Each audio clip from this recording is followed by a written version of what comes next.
A brief alchemical disclaimer. During this episode, you'll notice a change in sound. It turns out even microphones require initiation rituals. Thank you for witnessing the refinement process and walking the walk with me. Welcome to the Alchemist's Lab. This is where we take a dream, mine or yours, and we break it down. Look at the symbols, the choices, the moments where something shifted. Today I'm sharing one of my own, and this one is a bit special because it's about something I've been working on for a while, lucid dreaming. Before we dive in, quick thing. I'm not a professional dream analyst or licensed therapist. This isn't coming from textbook or a certification program. This is coming from my own journey, from working with my dreams, learning from them, and seeing how they completely shifted my life. I used to think all of this was completely nonsense. I was the person who needed hard proof, scientific evidence, logical explanation for everything. And dreams? Well, that was just random brain static. And now, here I am, sharing my dreams with you, teaching what I've learned along the way. So take what resonates, leave what doesn't, and know that I'm just someone who has been doing the work and wants to share what's possible.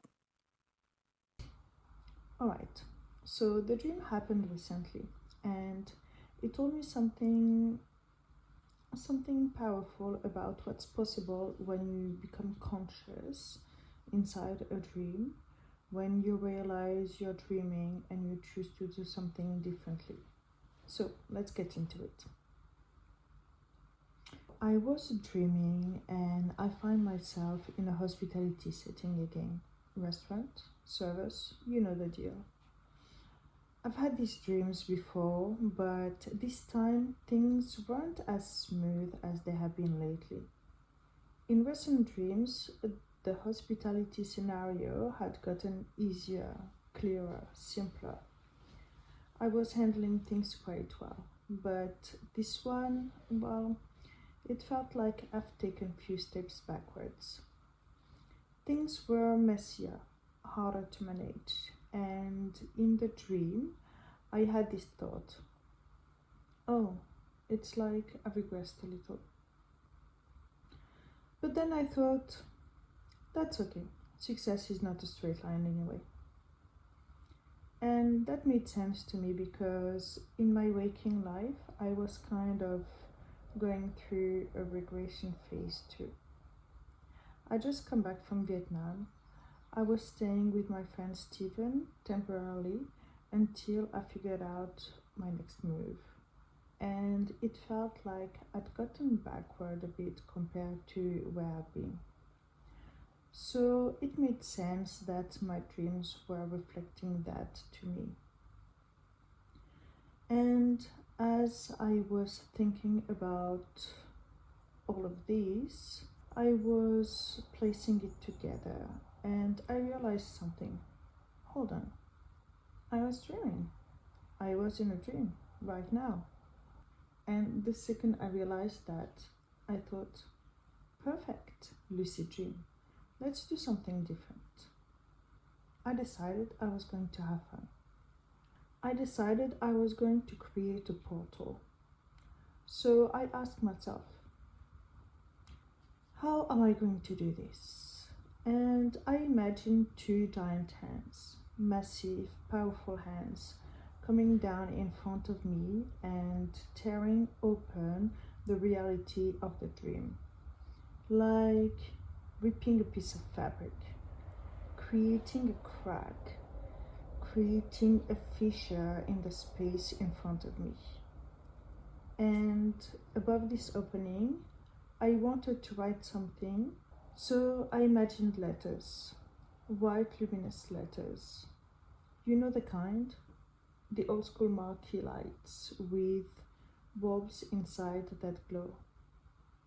And I traced them by hand, one letter at a time. Writing in the air above the portal, I just created Farah, aka Fabs, healthier, wealthier, happier, something like that. It was the energy of it, the intention that counted.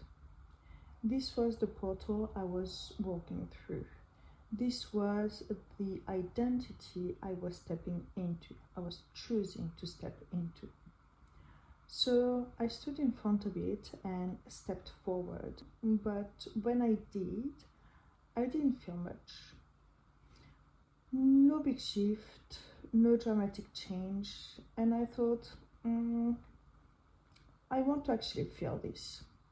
So I decided to concentrate, to really focus on the experience of passing through the portal, to feel the shift in the energy, the shift in identity happening inside of my body. I focused on my third eye, this point in the center of my head, between my eyebrows. This is something I've learned from a course I did with Mind Valley. It's called Duality.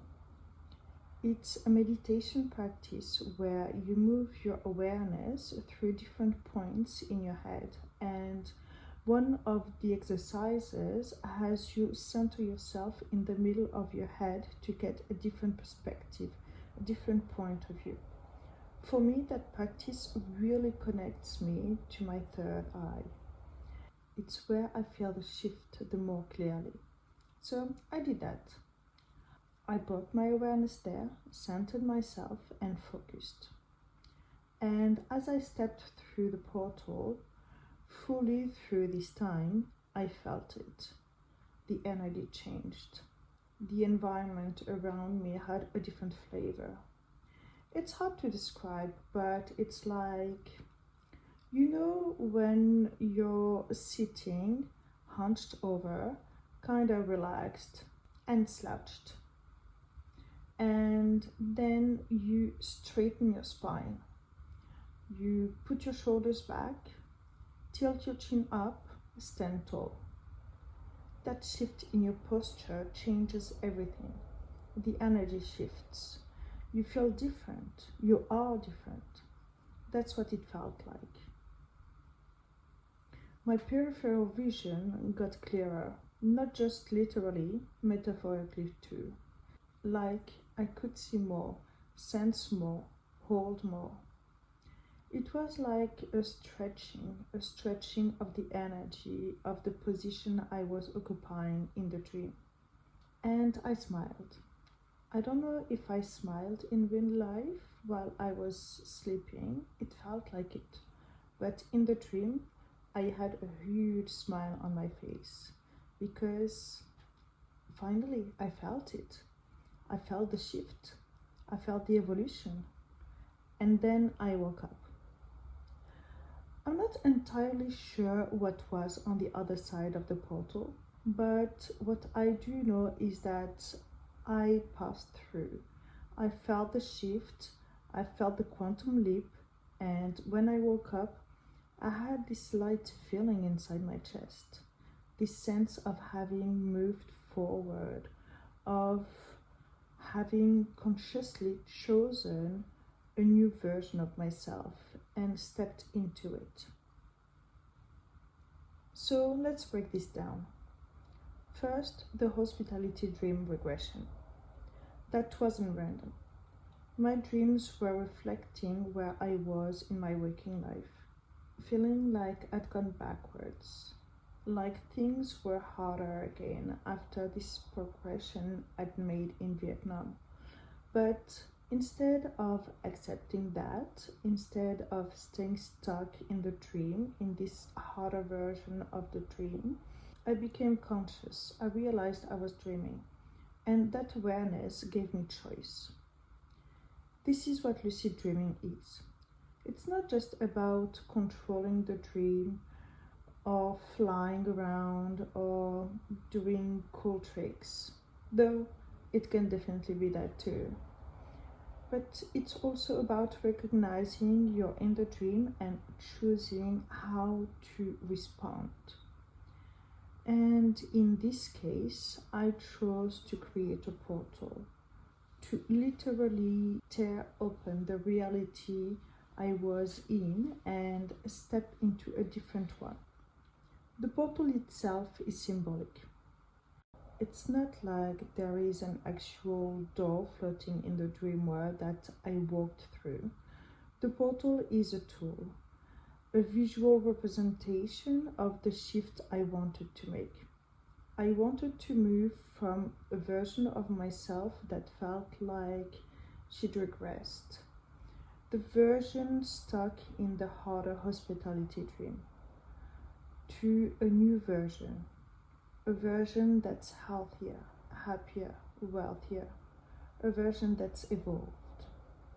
So I created a symbol for that shift. I made it tangible. I wrote in glowing letters above a crack in reality, and then I walked through it. But here is the thing. Just walking through it wasn't enough. I had to feel it. That's why I focused on my third eye. That's why I centered myself in the middle of my head, the way I learned how to do it with the duality meditation. Because the shift isn't just visual, it's not just symbolic, it's energetic. You have to embody it for it to feel real, to feel true, for it to imprint in your subconscious. And when I brought my awareness to my third eye and really focused on the sensation of passing through that portal, that's when the shift became real. I felt the posture change. I felt the energy shift. I felt my vision, both literally and metaphorically, expand. And that's when I knew I just made a quantum leap. A quantum leap isn't about making huge dramatic changes overnight. It's not about going through 0 to 100 in 1 second, in one step.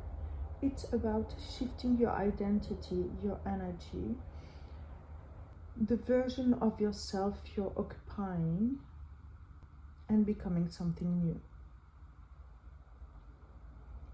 Think of it like this. There are infinite versions of you existing in parallel. Versions where you made different choices, where your life went different direction, where you're a slightly different person.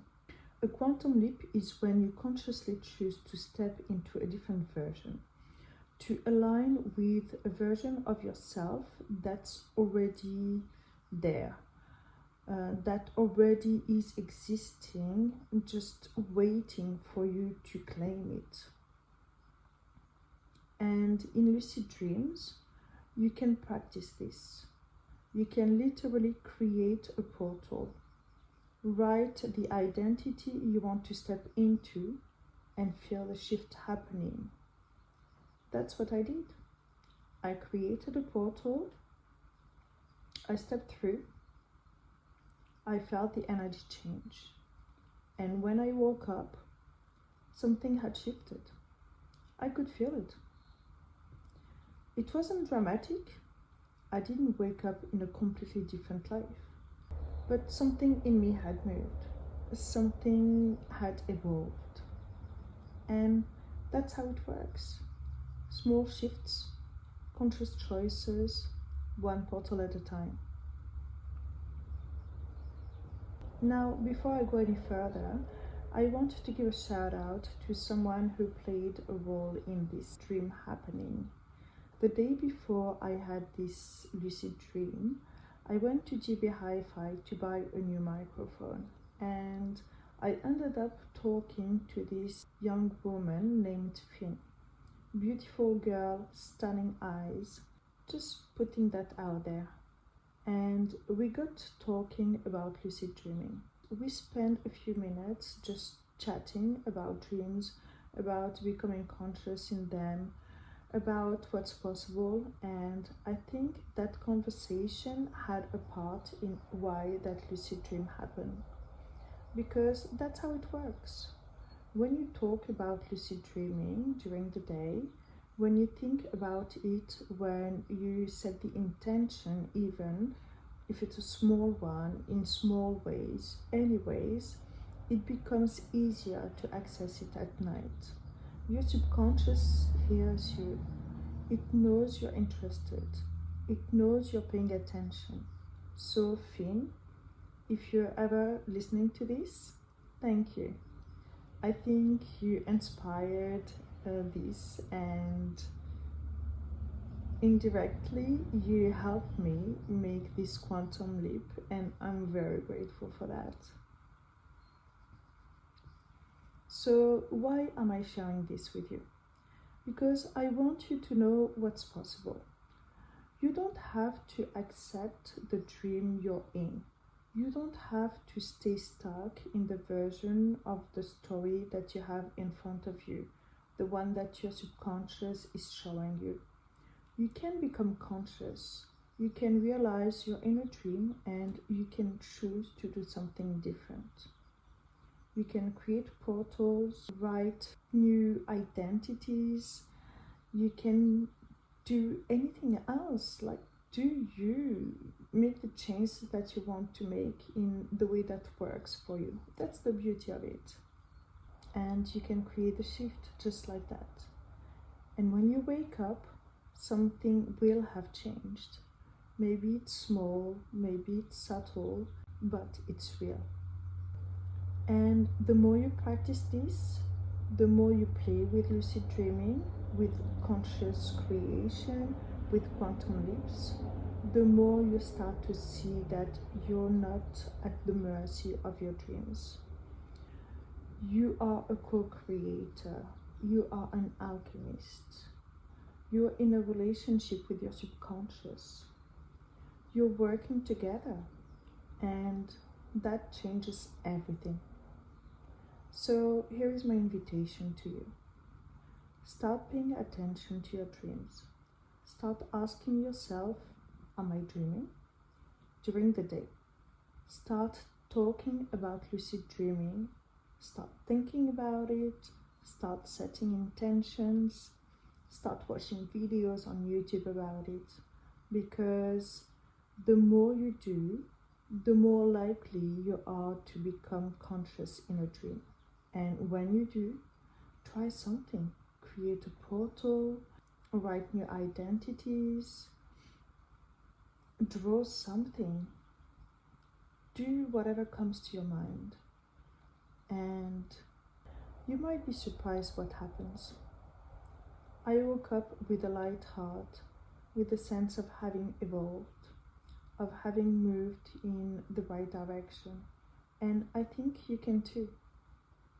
Keep playing and keep creating.